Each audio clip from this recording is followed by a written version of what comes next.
Je vais maintenant donner la parole aux orateurs des groupes et pour commencer à Aymeric Brier. Oui, merci Monsieur le Président. Mes chers collègues, je voulais remercier notre collègue Hetzel pour son rapport, car s'il n'aboutit pas à la même conclusion, je l'imagine, que nombre d'entre nous, il n'en demeure pas moins extrêmement passionnant en ce qu'il relève une divergence, à mon sens, tout à fait légitime dans le contexte qui est le nôtre. Je veux essentiellement parler ici, puisque c'est là-dessus qu'il a focalisé son rapport sur la diminution des crédits de l'ANR. Donc je n'insiste pas trop dessus car je pense que, contrairement à ce qu'il nous a laissé entendre, la ministre, lors de sa longue audition, a répondu à nombre de questions qu'il a lui-même décidé de pointer dans son rapport, que ce soit la diminution des crédits de l'ANR ou que ce soit, y compris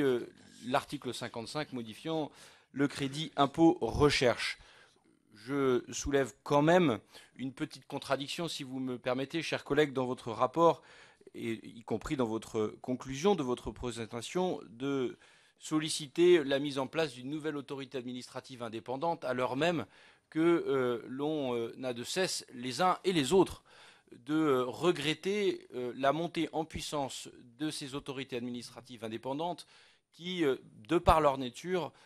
ôtent au service de l'État une capacité d'intervention et sans non même insister sur le fait que ces mêmes autorités ont vu leur charge de personnel croître, alors même qu'aujourd'hui l'on sait que les budgets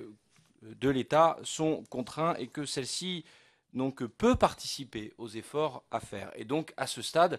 on peut quand même se féliciter de l'évolution budgétaire en faveur de l'ANR, car il y a là une diminution qui, si j'ai bien relu d'ailleurs, avait débuté avant même cette mandature.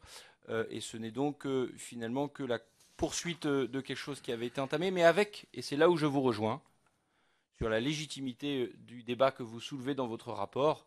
la légitimité donc du débat sur le financement de la recherche par projet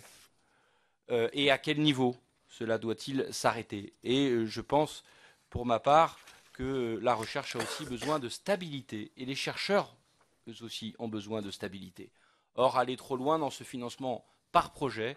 ne favorise pas la stabilité des équipes de chercheurs, et c'est une remarque qui a été faite par nombre d'universitaires. Et d'ailleurs, une partie de la diminution des crédits de l'ANR, de l'ordre de 72 millions d'euros, est réaffectée à un certain nombre d'autres agences de recherche, et pas les moindres, par ailleurs. Et je terminerai ce propos juste en rebond sur votre rapport, dont, je le rappelle, nous ne partageons évidemment pas les remarques conclusives sur l'Institut universitaire de France. Quand même, que le nombre de recrutements cette année de l'Institut universitaire de France passe de 150 à 110 ne remet pas en cause l'excellence de cet Institut universitaire de France. Et s'il convient de ne pas recruter 40 personnes dans cet Institut universitaire de France supplémentaire, et si cela permet de maintenir le niveau global de recrutement des enseignants et chercheurs pour le reste de la recherche, tout de même, chers collègues, je ne pense pas que cela mette à mal la prégnance de cet institut dont chacun reconnaît la grande capacité depuis donc 21 ans, comme vous l'avez gentiment fait remarquer. Donc c'est pour ça que le groupe SRC ne partage pas les conclusions qui sont les vôtres, mais en tout état de cause, par contre, se félicite de, évidemment, les évolutions des crédits budgétaires, comme on l'a rappelé lors de la commission élargie,